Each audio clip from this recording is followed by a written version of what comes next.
Bonjour à toutes et à tous. Aujourd'hui, le sujet de ce podcast est le chaser et l'épreuve du grand chaos. Tout d'abord, bienvenue sur notre chaîne Plume de Gaïa.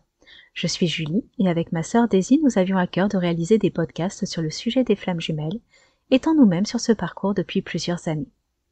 Nous remercions tous les abonnés fidèles à notre chaîne et bienvenue à toutes les nouvelles personnes qui découvrent nos podcasts.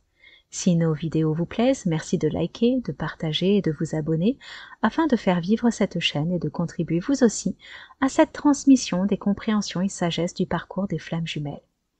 Nous avons également créé un programme de métamorphose destiné aux flammes jumelles qui s'appelle Liens sacrés pour toutes les flammes jumelles qui souhaitent vraiment conquérir leur complétude et renouer avec leur joie.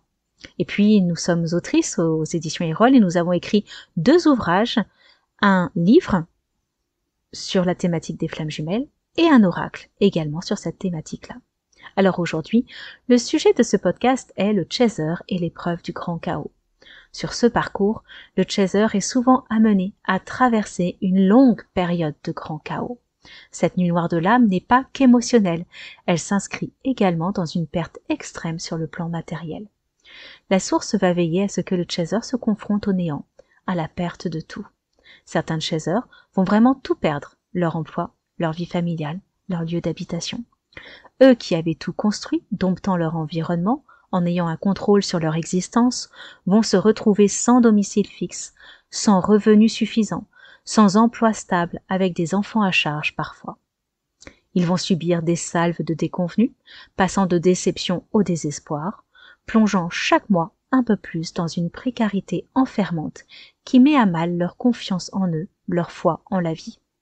Les semaines, les mois, les années s'écoulent à travers cette descente profonde dans les abysses, à travers cette destruction totale de tout.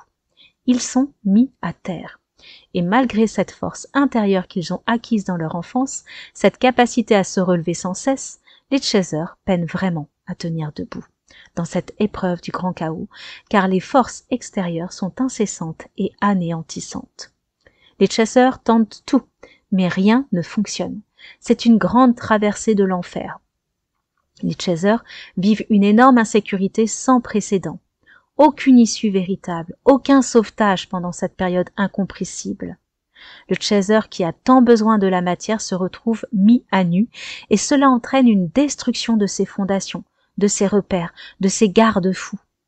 La source l'emmène à trouver comme seul refuge sa sécurité intérieure et à s'accrocher à la foi, malgré le manque financier et matériel et malgré une incapacité à se projeter vers demain.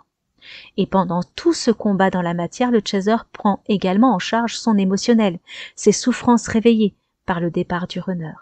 Il fait face à ses peurs profondes, à ses blessures, à ses manques affectifs, à ses désillusions, aux abus de son entourage familial toxique. Son parcours dans l'obscurité est long et lente. Il avance pas à pas, sur tous les fronts en même temps.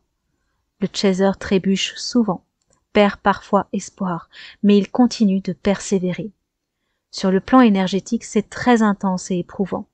S'accrocher à l'espoir et trouver la joie sont des défis de chaque jour.